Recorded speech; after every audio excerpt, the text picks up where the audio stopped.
Вот и весь мой мир. Медсестра, мама, болезнь. Мне 18, и я никогда не выходила из дома. Если выйду, то, скорее всего, умру.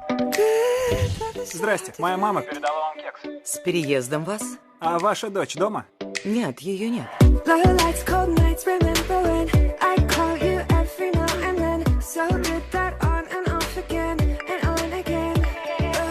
Это что, письмо от того парня из окна? Он милый. Когда я с ним разговариваю, мне кажется, будто я снаружи.